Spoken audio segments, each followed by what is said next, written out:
시청자 여러분, 안녕하십니까? 12월 30일 미국 주요 뉴스를 전해드리겠습니다. 미 중앙정보국 CIA가 이달 초 베네수엘라 해안에 위치한 항구 시설을 드론으로 타격한 사실이 확인되었습니다.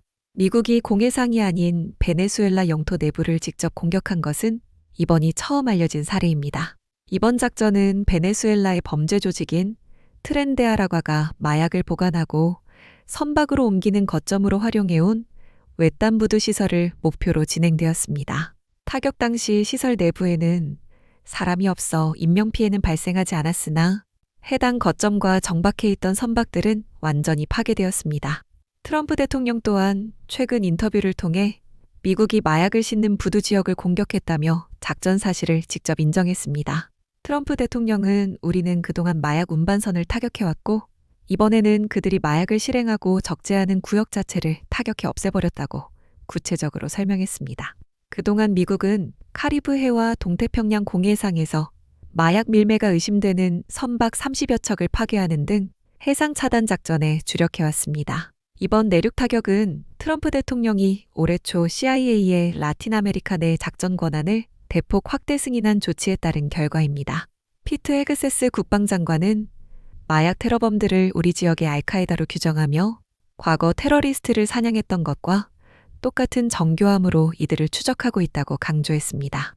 미 고위 당국자들은 앞으로도 마약 밀수업자들을 겨냥해 테러와의 전쟁 당시 사용했던 작전 교본을 그대로 적용하여 강도 높은 타격 캠페인을 계속 이어갈 계획입니다. 다음 뉴스입니다.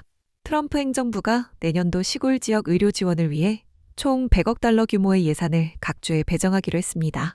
이는 6개월 전 트럼프 대통령이 서명한 이른바 크고 아름다운 법안의 일환으로 향후 5년간 총 500억 달러가 시골 의료 프로그램에 투입되는 대규모 프로젝트입니다. 지원금의 절반은 모든 주에 균등하게 분배되지만 나머지 절반은 시골 인구 규모와 의료시설의 재정 건전성을 고려한 별도 공식에 따라 차등 지급됩니다. 특히 전체 예산 중 120억 달러는 트럼프 행정부의 핵심 사업인 미국을 다시 건강하게 이니셔티브와 연계된 보건정책을 얼마나 성실히 이행하느냐에 달려 있습니다. 구체적인 이행 항목으로는 의료 제공자의 영양교육 의무화, 학교 내 대통령 체력 검정 참여, 그리고 푸드스탬프로 불리는 저소득층 영양지원 프로그램인 스냅으로 정크푸드 구매를 금지하는 방안 등이 포함됩니다. 연방의료센터 관리자인 메흐멧 오즈 박사는 주정부가 약속한 정책을 통과시키지 않을 경우 지원금을 다시 환수하는 강력한 조치가 시행될 수 있다고 설명했습니다. 이에 따라 아칸소와 텍사스 등 공화당이 주도하는 여러 주에서는 이미 사탕이나 탄산음료 같은 식품을 스냅으로 구매하지 못하도록 하는 규정을 선제적으로 도입한 상태입니다. 다만 전문가들은 이번 지원금이 연방지출법에 따른 메디케이드 삭감액을 상쇄하기에는 턱없이 부족하다는 분석을 내놓고 있는데요. 향후 10년간 시골 병원들이 입게 될 손실액은 약 1,370억 달러로 추산되며 노스캐롤라이나 대학 연구소는 공화당의 지출 패키지로 인해 최대 300개의 시골 병원이 폐쇄 위기에 처할 수 있다고 지적했습니다.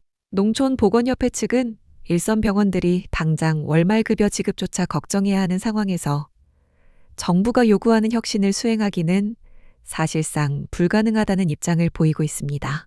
연방정부는 각 주에 지급되는 지원금을 매년 재산정할 계획이며 오즈 박사는 환수 조치가 주지사들에게 정책 추진을 위한 지렛대가 될 것이라고 덧붙였습니다.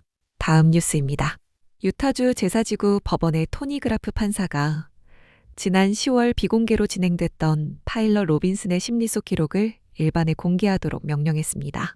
로빈슨은 지난 9월 유타밸리 대학교 캠퍼스에서 찰리 커크를 총격 살해한 혐의로 기소되어 유죄 확정 시 사형 선고까지 가능한 중범죄 혐의를 받고 있습니다.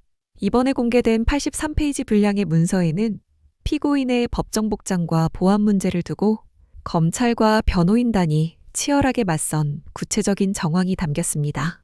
변호인 측은 로빈슨이 수감자 복장이 아닌 사복을 착용해야 무죄 추정의 원칙이 지켜질 수 있고 법정 내 위협이 되지 않으므로 수갑인 족쇄도 풀어야 한다고 주장했습니다.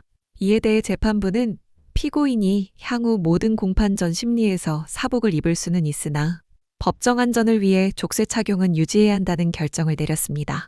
검찰은 로빈슨이 범행 직후 옷을 갈아입고 학생들 틈에 섞여 도주했던 전력을 들어 만약에 소란 사태 발생 시 피고인 식별을 위해 수감자 복장이 필요하다고 반박하기도 했습니다. 또한 변호인단은 쏟아지는 대중의 관심과 온라인상의 음모론이 공정한 재판을 해칠 수 있다며 향후 재판 과정의 모든 영상 및 오디오 송출을 전면 차단하겠다는 계획을 밝혔습니다. 이 과정에서 검찰 측은 미디어 노출을 막는다면 굳이 사복을 입을 필요도 없어지는 것 아니냐며 날선 공방을 이어갔습니다. 속기록에는 유타 카운티 검찰청을 사건에서 배제해달라고 요청하겠다는 변호인단의 전략도 포함되어 주목됩니다. 검찰청 소속 변호사의 친척 중 한 명이 당시 총격 사건을 목격했다는 점을 들어 이해충돌 가능성을 제기한 것입니다. 변호인 측 캐시 네스터 변호사는 이번 사건이 매우 긴 법적 다툼이 될 것이라고 예고하며 장기전을 시사했습니다. 검찰 측 크리스토퍼 발라드 검사는 로빈슨의 공정한 재판 권리를 보장하는 데 동의한다며 재실시 없이 이번 재판을 단 한 번에 끝내겠다는 입장을 밝혔습니다. 다음 뉴스입니다. 트럼프 대통령의 승인에 따라 루이지애나 주방위군 병력이 화요일부터 뉴올리언스에 전격 투입됩니다. 이번 배치는 정확히 1년 전 관광 명소인 버번 스트리트에서 발생해 14명의 목숨을 앗아간 차량 테러 사건에 대비하기 위한 고강도 보안 조치입니다. 제프 랜들이 루이지애나 주지사의 요청으로 파견된 병력은 연말 행사는 물론 내년 2월 마디그라 축제 기간까지 현지에 머물며 치안을 지원하게 됩니다.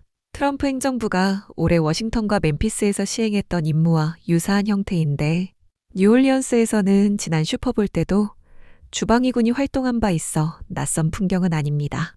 우선 140여 명의 대원들이 1차로 배치되어 뉴올리언스 경찰과 함께 프렌치 쿼터 진입로를 차단하고 교통 통제 업무를 수행합니다. 전체적으로는 800명이 넘는 연방 및 주 당국 요원들이 현장에 집결해 차량 진입을 원천 봉쇄하고 가방 검색과 순찰 활동을 대폭 강화할 예정입니다. 일각의 우려와 달리 경찰 당국은 이번 주방위군 활동이 이민 단속과는 무관하며 오직 시민 안전과 범죄 예방을 위한 가시적인 수단임을 강조했습니다. 민주당 소속인 켄트렐 뉴올리언스 시장 역시 이러한 추가적인 치안 자원 지원을 환영한다는 입장을 내놨습니다. 테러 일주기를 맞아 주정부는 1월 1일부터 4일까지를 공식 애도 기간으로 선포하며 관공서 조기 개항을 지시하고 오는 1월 4일 오후 3시 15분 희생자 14명을 기리기 위해 루이지애나 전역의 교회와 건물에서 14번의 종을 울리며 공식 추모 일정은 마무리됩니다. 다음 뉴스입니다. 이란 전역에서 수년 만에 최대 규모의 시위가 발생해 테헤란 거리가 경제난을 규탄하는 인파로 뒤덮였습니다. 이란 리알화 가치는 달러당 140만 리알 선까지 폭락하며 사상 최저치를 기록했고 12월 물가 상승률은 전년 대비 42%를 넘어섰습니다. 테헤란 중앙시장의 상인들까지 가게 문을 닫고 시위에 동참했는데 이는 1979년 이란 혁명 당시 상인들이 주도했던 상황을 연상케 합니다. 식료품 가격은 작년보다 72%, 의약품은 50%나 급등하면서 일반 가정에서는 생활비를 감당하지 못해 저축해둔 자산마저 바닥나고 있는 실정입니다. 사태가 걷잡을 수 없이 확산되자 파르진이란 중앙은행 총재는 책임을 지고 월요일 전격 사임했습니다. 페제시키안이란 대통령은 SNS를 통해 깊은 경제적 어려움을 인정하며 내무부 장관에게 시위대 대표와 만나 문제를 해결하라고 지시했고 칼리바프 의회의장 역시 생계 문제에 대한 국민의 우려를 책임감 있게 다뤄야 한다면서도 이란의 적들이 시위를 악용하려 한다고 비판했습니다. 이번 시위는 500여 명의 사망자를 냈던 2022년 히잡 시위 이후 이란 이슬람공화국 체제를 위협하는 가장 큰 도전으로 평가받고 있습니다. 전문가들은 미국의 제재와 지난 6월 이스라엘과의 전쟁 여파가 경제를 타격한 가운데 체제 전반의 부패와 무능이 해결되지 않아 국민들의 불만이 폭발한 것으로 보고 있습니다. 이란 당국은 표면적으로는 한파와 에너지 수급 유지를 이유로 들며 이번 주 수요일 테헤란을 포함한 전국 주요 도시에 임시 휴무령을 내렸습니다. 마지막 뉴스입니다. 캘리포니아 몬터레이 인근 해변에서 수영 중 상어의 공격을 받아 실종됐던 55세 에리카 폭스 씨가 실종 일주일여 만에 끝내 시신으로 발견됐습니다. 수색 당국은 지난 토요일 센타크루즈 데븐포트 해변 남쪽의 외진 곳에서 시신을 수습했으며 가족들이 신원을 최종 확인했다고 발표했습니다. 현지 언론 보도에 따르면 피해자의 부친인 제임스 폭스 씨는 발견된 시신이 착용하고 있던 의복을 통해 자신의 딸임을 직접 식별했습니다. 폭스 씨는 사고 당시 켈프 크롤러라는 수영 동호회 회원들과 함께 러버스 포인트 해변에서 매주 일요일 즐기던 정기 수영을 하던 중이었습니다. 당시 해안 경비대에 접수된 목격자 진술에 의하면 상어가 사람으로 보이는 형체를 입에 문 채 수면 위로 솟구쳤다가 그대로 물속으로 잠수해 사라지는 장면이 포착됐습니다. 사고 현장 인근에서 함께 수영하고 있던 남편 벨루셀 씨는 아내가 상어의 접근을 막는 전자기기인 샤크밴드를 착용하고 있었음에도 사고를 피하지 못했다고 설명했습니다. 시신 수습 소식이 전해진 후 유가족과 지인들은 사고가 발생했던 해안가에 다시 모여 고인을 추모하는 시간을 가진 후 이들은 고인이 생전 마지막으로 수영했던 경로를 따라 해안가를 1마일가량 함께 걸으며 고인의 넋을 기리는 행렬을 이어갔습니다. 남편 벨루셀 씨는 현장에서 아내는 평소 두려움에 갇혀 살기보다는 삶을 온전히 누리기를 원했던 사람이었다고 담담히 회고했습니다. 가족들은 고인의 뜻을 기리는 추모 행진을 마친 뒤 당국으로부터 시신 인계 절차를 밟고 있습니다. 이상으로 오늘의 뉴스를 마칩니다. 시청해 주셔서 감사합니다.